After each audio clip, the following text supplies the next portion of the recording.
கிறிஸ்துவுக்குள் மிக பிரியமான எங்கள் அன்பு தெய்வ பிள்ளைகளுக்கு இயேசுவின் நாமத்தினால் இந்த நாளில் உங்களை வாழ்த்துகிறேன்.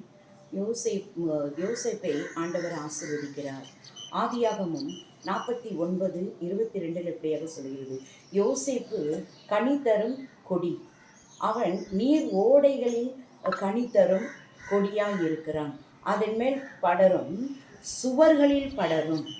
சுவர் மேலே படர்ந்துருக்குமா. இப்போ பாருங்க, அந்த காம்பவுண்டு சுவரில் அழகான கொடிகள் எவ்வளோ அழகாக பறந்துருக்கு பாருங்க.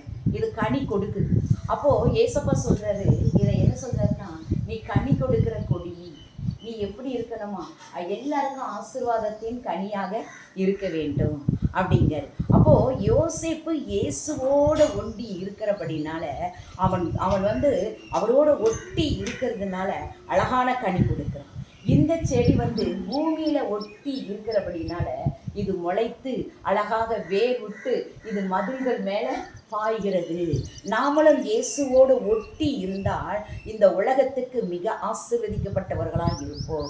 நாம் இயேசுவோடு ஒட்டாவிட்டால் கெட்ட கனிகளை கொடுக்கிறவர்களாகவும் தீய வழிகளிலே போகிறவர்களாகவும் இருப்போம். அதை தான் ஆண்டவர் சொல்லுகிறார், நல்ல கனிகளை கொடுக்க வேண்டும்.